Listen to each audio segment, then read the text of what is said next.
नमस्कार जय जगन्नाथ। तो आपण मैंने थंबनेल देखि पारुथिबे जे आपनकर जो अपेक्षा थिला आरआई एआरआई अमीन एंड आईसीडीएस प्रिलिमिनरी एग्जाम केबे आपनकर डेट आसीबो। तो फाइनली आपनकर डेट आसी जाईची।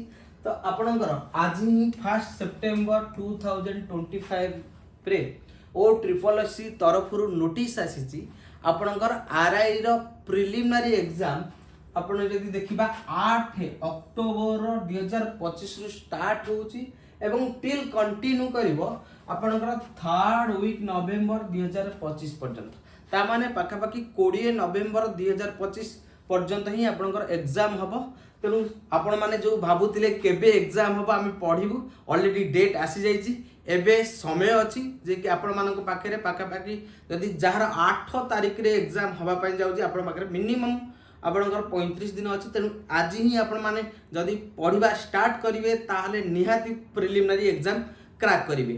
से आपण मानक गोटे क्रैश कोर्स आनी आरआई एआरआई अमीन प्रेरणा बैच 2.0 तो जार वैलिडिटी अच्छी आपनकर 3 मंथ।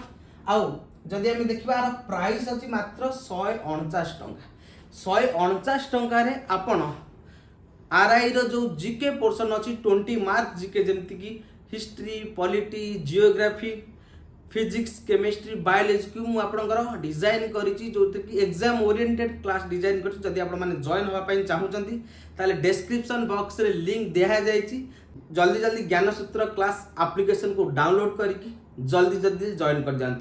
थैंक यू नमस्कार।